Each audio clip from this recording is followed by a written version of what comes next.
Okay, somebody asked me how to do a simple scene like this. I'm not sure if they're still around on my YouTube channel, but anyway.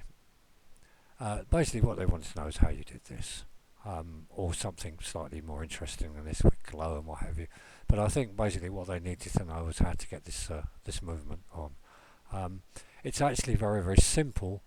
It's just a bit tricky if you don't know Cinema 4D to, to sort of work it out. In fact, I wouldn't have been able to work it out when I first started with C4D. It takes quite a while to dig around and see how it's done. It's basically adding two different materials. Let's quickly get into what I've got here. I've simply got a basic scene set up.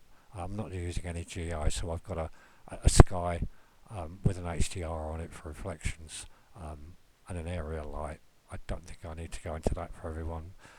If you need to know about this, give me a shout and I'll go into it. But I think you all know, or the person who asked the question should know how we set up area lights. That's beside the point. You don't even need the area light.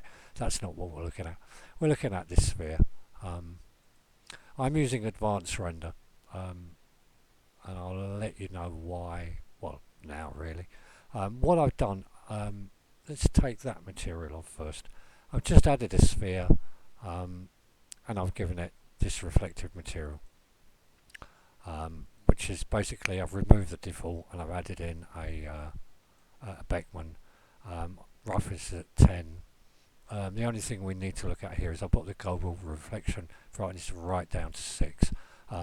If it had been up as it's normal, it becomes basically almost a mirror, and that's not what I want for this, so I put it right down to 6. That gives us a nice dark metallic sort of reflection, yeah. Now we've got the roughness is on 10%. The reason why I've gone with advanced render is that although they say physical render is better for this, I found in this case it isn't. If we leave this at the default sample divisions, we get a very fast render, but we get this artifacts. I wish Picture Viewer would keep its bloody thing alive. There must be a way to set that up. I need to find out, because as soon as you move your mouse over to show you that, it's gone. Anyway, that was a 4-second render, but they were very jaggedy. Be careful with this, don't put it up too high because it really does slow things down. But I found to get these smooth the reflections of those white lights in the middle, it was quicker to do this than to do it in advanced render. Anyway, that's all beside the point. So there's our base sphere, okay? Now, how do we get those bands on? Well, we simply create a separate material, and that material is just in the luminance. You can put it wherever you want, but I'll put it in luminance. It's just a gradient.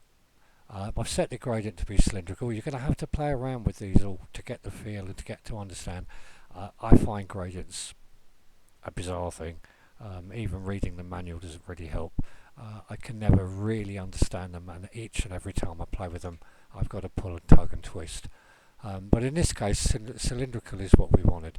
This is where the core of it is. You animate the gradient. I've got 3 knots on here, the blue in the middle, and I've keyframed it there, and all I've done is move them down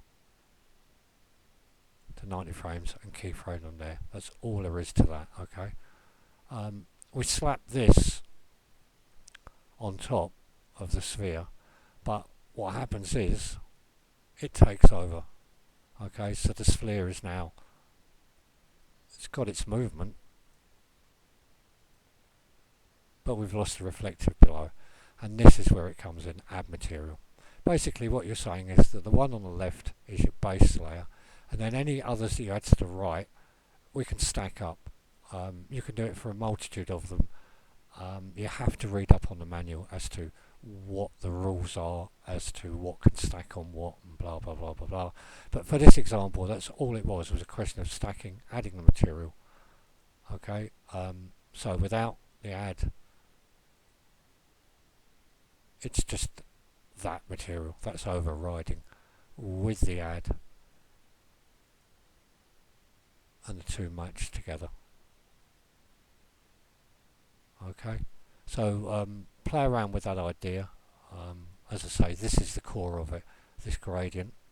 Okay, moving the gradient around by animating it, mess around with different types, and then the other thing that seals it is this add material. And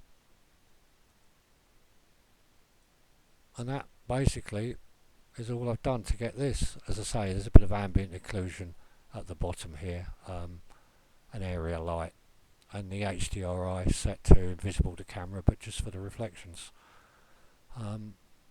Okay, I'm going to end it there.